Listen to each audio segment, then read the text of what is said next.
Diddy's situation just keeps on unraveling. Did you all know that Usher's got some inside information about Diddy that he's been keeping under wraps this whole time? More. Kick in the door, waving the 4-4. All you heard was Papa, don't hit me no more. Let's go. Kick in the door, waving the 4-4. Hey, hey, hey, yeah.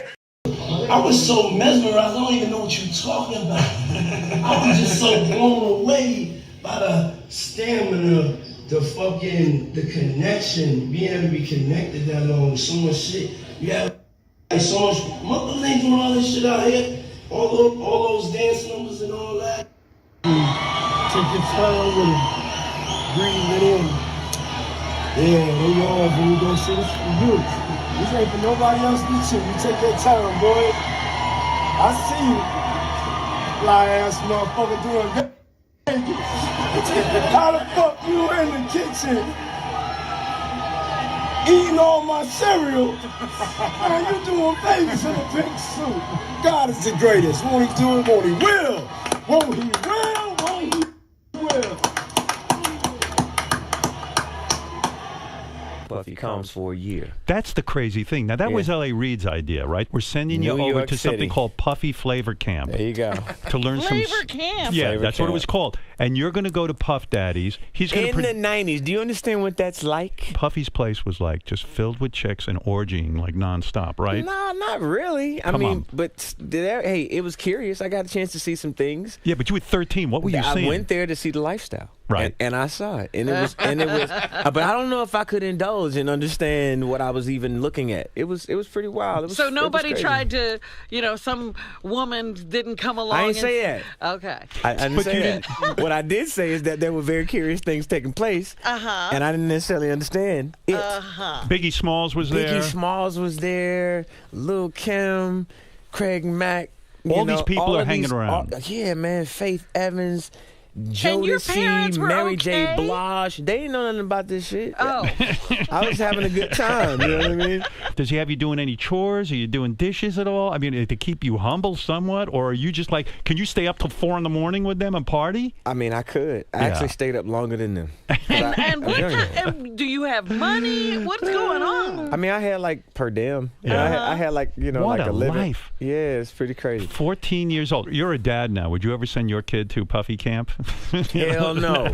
Let's start with Usher. When Usher was just a teenager, he lived with Diddy for a year. During that time, Usher witnessed some pretty wild behavior. In a restaurant interview, Usher hinted that Diddy introduced him to the fast-paced and chaotic lifestyle of the music industry. Usher even suggested that he saw things he wasn't supposed to be seeing. I don't want to really see that female. It's really the male. That's why he's hiring a male escort. Because when you hire a male escort, what can you do? Pick the type of man that turns you on. Pick the type of female that turns you on. That's why they're doing that. They can go to the club and meet anybody if that's what they want to do. But they want somebody that they can pick, that is going to come there, take the business. Because if you pick up chicks in the club, then you get in situations like, y'all about to get mad at me, but like Tupac got into, or Mike Tyson got into, where they want you to hug them after you do whatever you do to them. People like that, once you're done, how many times you done had your orgasm, I'll say the word, and then you was like, damn, I just did that with that bitch. What the fuck's wrong with me? How many times you do that? I wish this bitch get up and go now. I'm done. How many times have you been in that situation? But when you hire somebody, they beating you to that thought. I gotta go. Bye. Out of here. So that's where the craziness comes with the hiring people, and mainly because you're picking from a catalog, dog. You're picking from what you want, what turns you on. And that club shit, or meeting on the street shit, or like Tiger Woods was doing, meeting. You remember Tiger Woods? Y'all ever notice one thing about Tiger Woods? Everybody that he was accused of, what were they? They were waitresses. Because what he would be in the hotel, and he would meet them, talk to them, give them an extra little tip, and then come up to the room. That's how they meet. But when you just order something, man, you can do whatever you want, when you want, how long you want, and then they out of your life, generally. And they ain't got to worry about no accusations coming up 20, 25 years later, which is the craziest shit to me. Have a problem with it, y'all.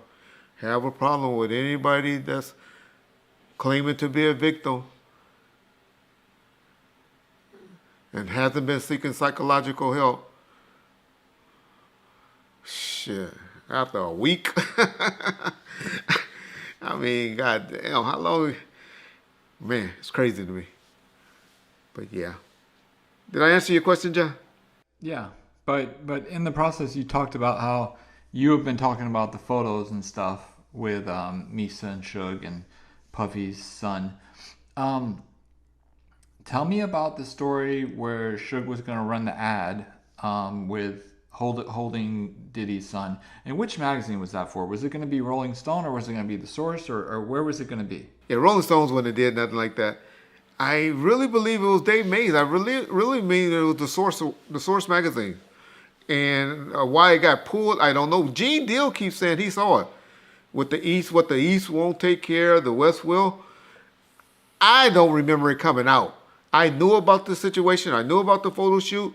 I think it might have been a Vibe. But Gene swears that it came out. Now, one thing I know about magazine prints and stuff like that, y'all on the East Coast used to get stuff quicker and sooner than we did. And so maybe it came out and Puffy made some calls and got it pulled. But I would challenge any of y'all. To research that magazine. Find it. Send it to Bomb First. Got a t-shirt for you. If you send it to Bomb First at Hotmail. Can you believe John still got a fucking Hotmail account? Bomb First at hotmail.com. Y'all send that. I got a t-shirt. The first person that can send that article with Suge taking a picture with the chain and saying that comment, got something for y'all.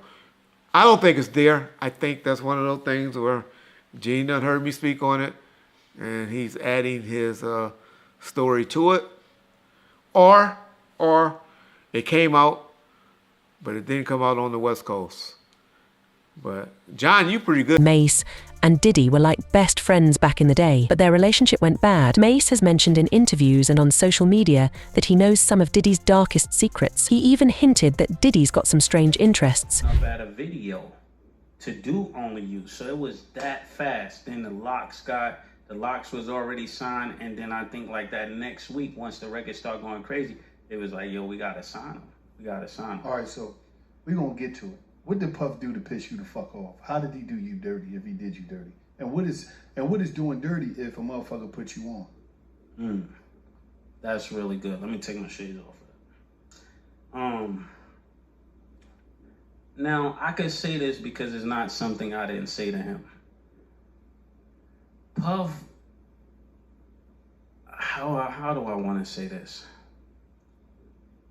Me and Puff was like, I felt like I did more than I got credit for, more than I got paid for.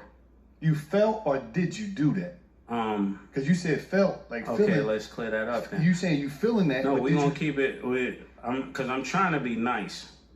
I never got paid what I was worth, and I never got the respect I was worth. So this thing that I got for Puff is more like, you trying to keep me here, nigga.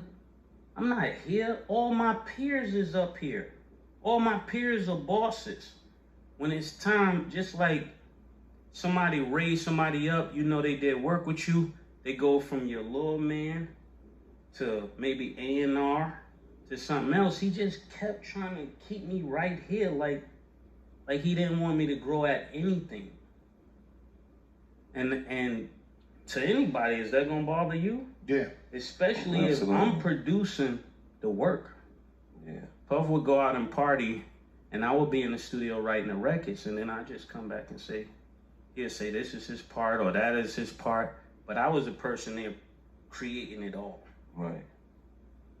And then, I mean, from the lyrical standpoint, Yeah. where somebody did a beats, and even More Money, More Problems, I came up with that. I came up with the beat too. And I said, Stevie, we need to do this beat and do it like this. So just imagine all of these moments that are taken from you, the records, the beats, you ain't getting the money, you ain't getting the publishing, you ain't getting the respect. And I don't think you're like that. No. So that became really frustrating for me because I'm You said looking. you don't think you like that. What that mean? I don't think you would like that. Like, if a motherfucker did you like that, what the yeah, fucking like, story is you listening to, nigga? And I don't think you like that, to be pulling what you pulling. Yeah, you from the ghetto. You like, yeah, like you know what would come with doing that. But everybody is letting you get away with it. Everybody. So me quitting after one album, it didn't take long for me to figure it out. Like, I'm not gonna be here with this. I don't care who's here because you're not paying me and you're not respecting me. And that's the real problem. All right. And that's just the beginning. All right, Then there's people that try to do bodily harm with me. They will be in the house with Puff. So I'm like, it's a funny game y'all playing behind the scenes. So when people see me, they just see me turned up. They just see me agitated. They just see me aggressive, but they don't know why. So if somebody,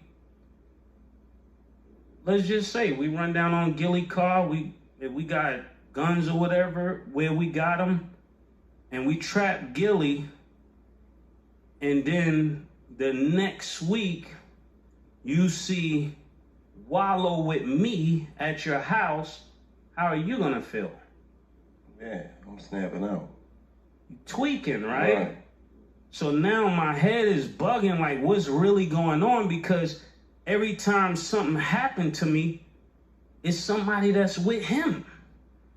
But this is supposed to be the nigga I'm signed to. This is supposed to be who I'm getting money with. And I gotta say this because when people see me irate and they see me aggressive, they wanna, oh, what is Mase doing? Mase is bugging. No, it's a point you get to that you like, yo, I can't let you play because you playing now dangerous games. So imagine somebody doing that and then they over there talking about brother love. Imagine how you feeling, bro. So it's like you holding I can't blame Puff for this because I can't say he's doing it, but I can't say he's not.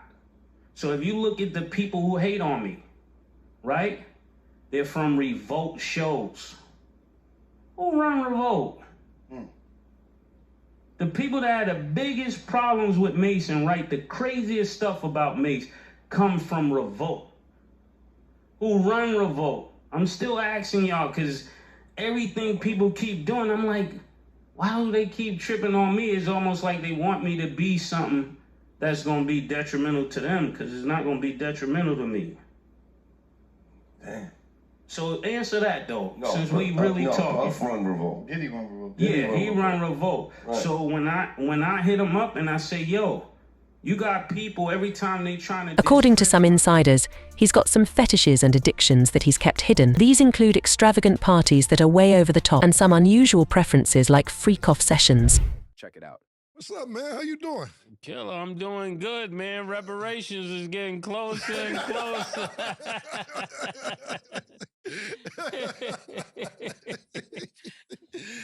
I'll be sure to give you your percentage. I ain't got nothing to do with that money. That's all yours, man. I was on the next boat. Yeah, man. Oh, man. Closer and closer, Closer man. and closer. Okay. The big payback. This has been the last year. Has really kind of been the big payback for you, man. Yeah, man. Yeah. Yeah. Okay. You kind of. Last week, you went Destiny. Yeah. You done Destiny. You know what happened yesterday, right? Yeah, man. That's what I'm trying to say. It's going crazy. What happened? I'm gonna let you start. What did you see that happen? Oh, yesterday was the anniversary of Biggie Smalls' album, 27 years later. That's what I seen yesterday. That's what I was talking about. Yeah, that was real. It's amazing that all of this would transpire on that day. What's crazy is yesterday was Biggie Smalls' 27th anniversary of Life After Death. And it was also the Diplomat Immunity album, 21st anniversary. Shit, it's shit going on. Shit's going on around. Yeah, man. I was just saying this. That day, yesterday was kind of. That's eerie, man. Yeah, that's the word I'm looking for. It was just that was crazy. That's kind of crazy, man. I had no idea that, the internet lets you know, because I don't be knowing these dates for my albums or other people's albums, but they will remind you, man. Yeah. That's all you seen?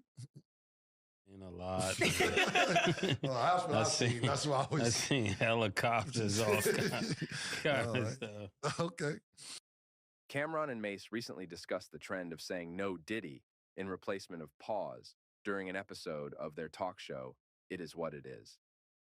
The new saying comes in reference to the high number of sexual misconduct allegations the bad boy mogul is facing.